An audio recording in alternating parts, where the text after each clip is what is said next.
story. I try to post it, but like sometimes just posting things just does not do any justice. And there's like a real lesson here.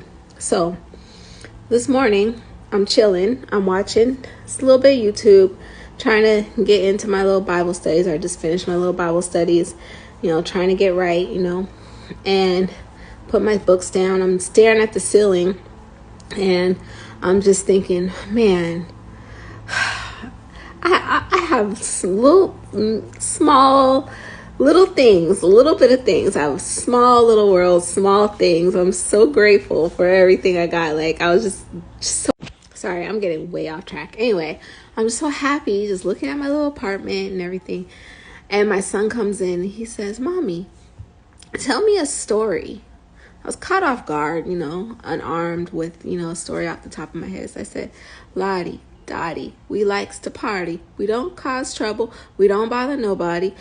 I'm telling you, I went all the way through almost the whole entire thing. And in my head, I'm like, this is a story. Like, it's a legit story. Like, the whole song is really a story. I'm singing. I'm like, yeah, it's a story. I'm telling the story. And then I'm like kind of thinking about what I'm saying. I'm like, dang, I try to exchange the curse words for different words and stuff. And then I'm telling a story about, Snoop Dogg selling drugs, giving this girl drugs, like all this sexual connotations and stuff in that song. And I'm like, so finally I stopped. I stopped way, way later in the story than I should have.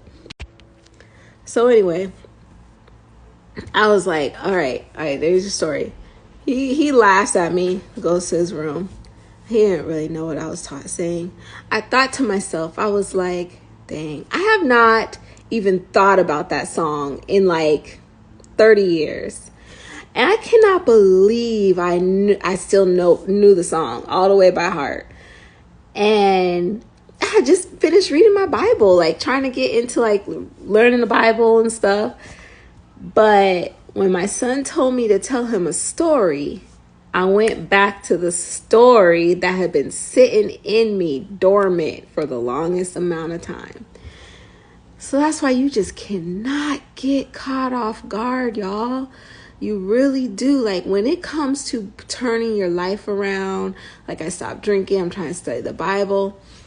When it comes to turning your life around and, getting on a different path, it's something you got to feed yourself every day, consistently, all the time. You know why? Because it's gotta be out those old stories. Those old stories have been sitting there for longer. You may not be thinking about it. You may not have it on the top of your head and top of your mind, but they're sitting in there and you never know what's going to bring that old story out. And you're just like that. You're back in the old story. So yeah, man, that's why you have to feed yourself with the new story, the story you want to live now every single day. Every single second, every single minute. I'm telling you, them old stories, they be laying dormant and they come out when you least suspect it.